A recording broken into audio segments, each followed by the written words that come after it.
So the specifics on this information is this is a 600 kilowatt location with 4 dispensers currently. We are running at 1200 amps and 480 volts. Yeah, so for us, for our fleet applications, the ChargEye app, we're able to track usage of the different stations. We're able to track the different units that are using the stations. We are able to integrate it with our metering data so that we can allocate that to all of our different units.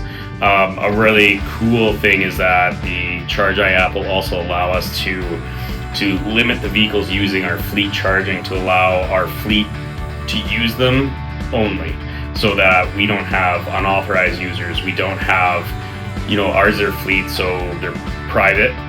We don't have public people trying to use them, because we are able to limit so that they cannot use them unless the ID off the vehicle matches what is in the unit and on ChargEye.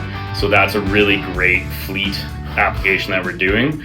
As well, we are able to load non-Kempower units into ChargEye as well, which we're looking at doing with some of our pre-existing charging infrastructure to be able to use the same features to go forward with our fleet. The other part is that we can use the export data out of ChargEye to compare with our telematics out of our vehicles to allow us to enable at-home charging, and that with our different fleet vehicles too, so that people are compensated properly for their energy expenses.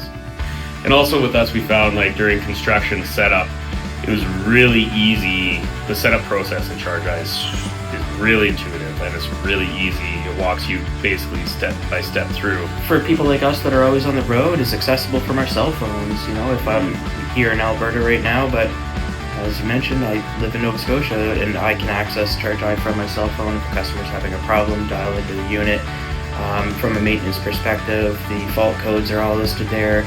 There is an excessive amount of data about the chargers, which I don't get from many of my other manufacturers.